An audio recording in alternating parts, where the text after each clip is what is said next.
Zamanı cahiliyette zinanalarda erziş yokmuş.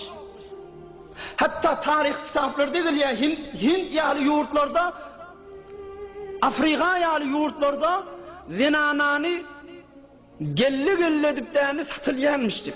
Sür koyun yağlıgadır. Şuna sür koyunlar malvalarda muamele olmuyor mu? Afrika'da zinanalar sür yöne muamele olyanmıştık, satılyanmıştık. Kırnak değil ha. Öz zinan oğlun şokları. Hint diyen yurdunda, Hindistan'da bir erkek ölse, bir erkek dünyadan geçse, şun zinanası da izinden bayıp ölmeli. Ne mi bilin? O da yapyanmıştıklar. Adamın dünyadan geçenine zaram senin zindigani hakkın yok diyenmiştikler.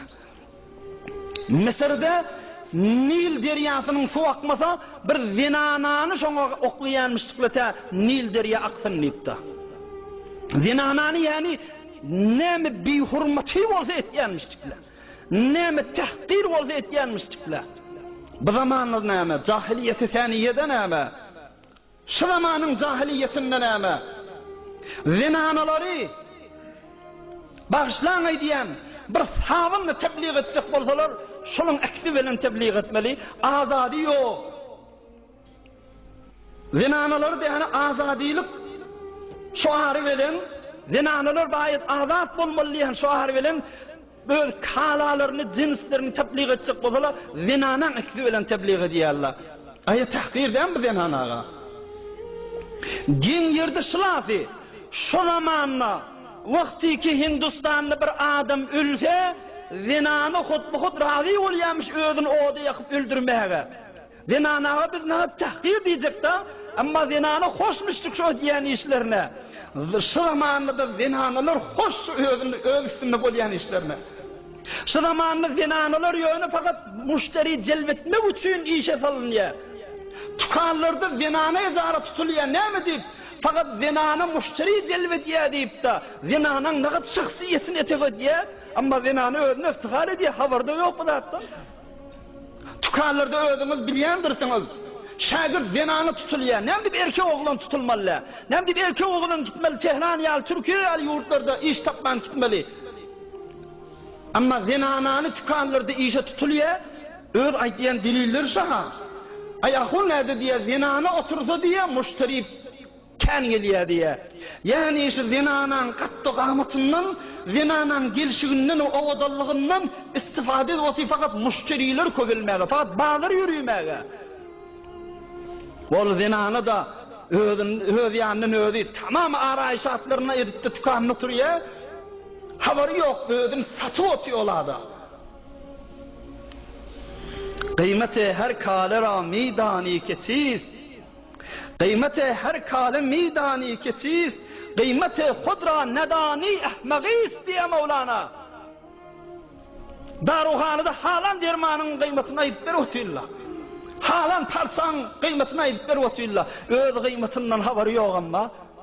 Özler hurda lehvol otuyorlar da. Fakat şolun avadallıklarından, şolun cezzabiyetinden, şu müşteri pesent olsun, bana tukana müşteri gelip dursun deyip şun üstünden su istifade edilgenliğinden ama özünün haberi yok. Ceyhun bilen Bahri Hazar Arifi, Ceyhun bilen Bahri Hazar Arifi, çöl üstünden ötür yeli Türkmenin gulgunçası, kara gözüm karafi, kara dağdan iner fili Türkmenin al yaşıl bürünüp çıkar perifi, al yaşıl bürünüp çıkar perifi, kokoyup bar kurar ambarın iyifi, bir tura ak sakkal yurt eyyefi, gözün tutar gözeliyle Türkmenin diye Mahtumul İşan. Al yaşıl bürünüp çıkar perifi, avadan camallı kıyızları Türkmenin deyani ama al yaşıl bürünüp çıkıyorlar. Türkmenin kadimden gayratı, kadimden namussuzluğu, kadimden özün vermeyen gelirliğini, nem deyip bu zamanada cahiliyet bilen, cehil bilen, samsıklık bilen özün gelip de yani şu bazıların ravaçı olmaklığı için özün satı otu, şundan başka mefhumu yok şey edilyen işlem. O öz yanında hicap däni ay yaşmaklı olmaly, nagat adam bir kadim fikir olmaly. Ay ol bar peýgamberiň zamanyndaky 1400 ýyl öňçäki gurrun aýtmasana honjan diýe. Şo zamanda hicap diýerler gerekmiş, şo zamanda yaşmak diýerler gerekmiş. Ey musulmanlygyň, ey aýallygyň, eger hicap seni 1400 ýyl öňçäki iltgen bolsa, bi hijabi we yalaňaçlyk seni asre hajar, asre hubuta garşy eltýär. Ki adam haýy evveliyeler varmış, häzir ignini dogry ignmaş ýokmuşdyk.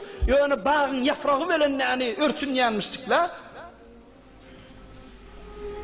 Eger sana hicap, sana yaşmak 1400 ýyl öňçe gaýtýan bolsaň, bet hijaby we gursaň açyk gezmek adam haýy evveliyem sanyny salýatini. Asr hubutike Hazreti İdris aleyhisselamdan öňçäk gelen bir zamany ki zinany merdanyny iginmaş ýokmuş, iginmaş näme diýen bilmeýänmişdi ahirim. Ki Hudaý taraplaýyn Hazreti İdris aleyhisselam haýaty edip iginmaş çykipdäni zinany merdany donat goýberipdir. Buň kün inni dowrany hajar, dowrany hubuta garşy adamlar maýil. وقرن في بيوتكن ولا تبرجن تبرج الجاهلية الأولى. Hudaý zinanalara hitap ediyor. وقرن في بيوتكن. Öýleriňizden çykman oturun diye Hudaý. Entek bahana bolsa daşary çyk bolmaň. Entek bahana bolsa üýşmeliklere, erkeklerin arsyna girjek bolmaň.